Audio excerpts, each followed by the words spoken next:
Hello guys, and welcome to Whisky Wars.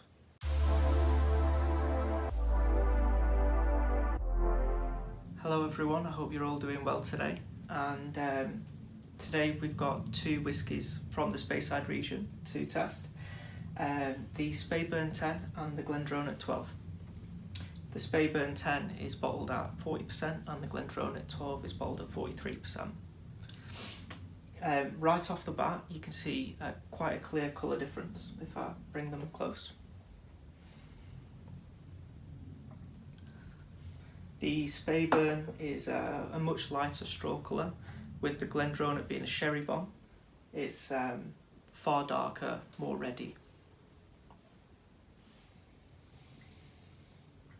Really nice note, really nice nose from the Glendronach.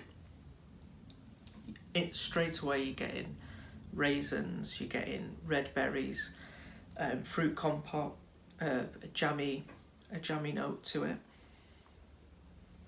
Although if you can look beyond that, you get plenty of the traditional Speyside notes that you get probably from this Speyburn 10,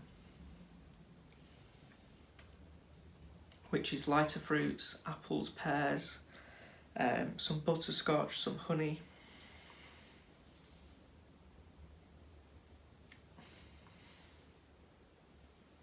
Vanilla notes, it's relatively malty.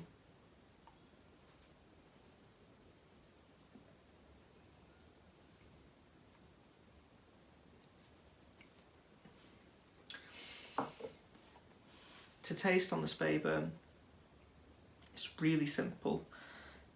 Not much complexity going on, but I wouldn't say it was a nasty spirit to drink. It brings very few notes, but what it does bring is quite enjoyable, although a little bland. So on the taste, you get slight neutral spirit, but it's not strong, and you get honey, touch of butterscotch, a little bit of maybe icing sugar, and the light fruits, which I would say is predominantly probably a pear.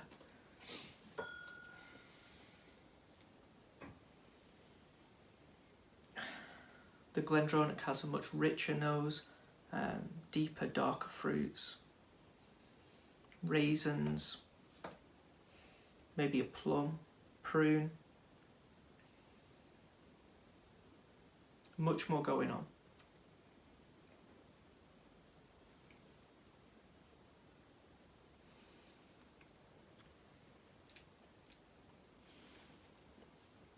I have to be honest, I prefer the nose on the Glendronach to the taste. In fact, on both of them, the taste is a little bit more bland and subdued from what the nose is. You don't get neutral spirit on the taste, which you do with the Speyburn, which is a bonus. You initially get the raisin, those dried fruits on the taste as well, which is pleasant, but less so.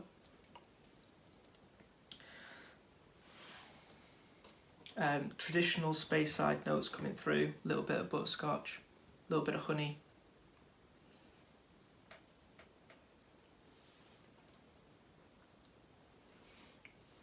Red fruits. It's more red fruit than light fruit for sure.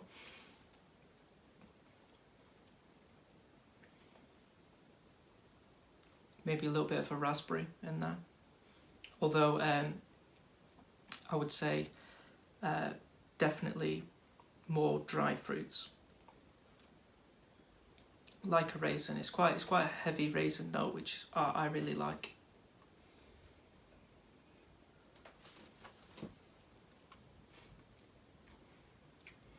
Prunes and plums, not so much fig.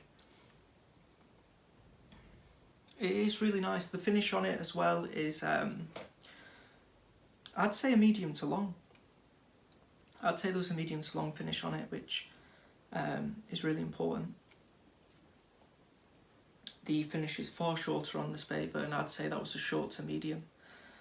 The Glendronach certainly has more complexity to it. I should talk about prices. The Speyburn can be as high as £40, which it's not worth at all. Although I bought it for £21, so much more affordable. £21. I would say go for the Monkey Shoulder over the Speyburn 10, which I bought for £23. Not much more. In fact, full price it's far cheaper than the Speyburn. Little more complexity, and I'd say the notes you get a little bit more fruity, a little bit more butterscotch, a bit more pleasant as well, a bit slightly longer finish too.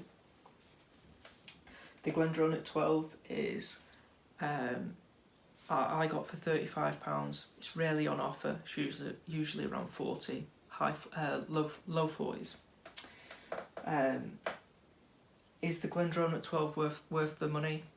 For me, not being a massive Speyside drinker, I would say no.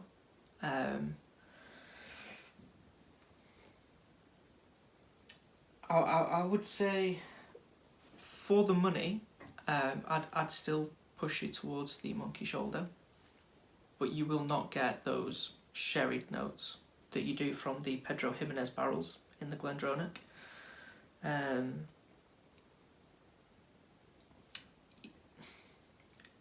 Usually when you age whiskey in sherry barrels, you take on a lot of woody notes. You don't really pick those up on the Glendronach. They are there, they're quite light though. They make it a little bit drier. Maybe add a touch of spice to the taste. But for sure more complexity in the Glendronach. But is that complexity worth £21, £40? It's a really tough one to call.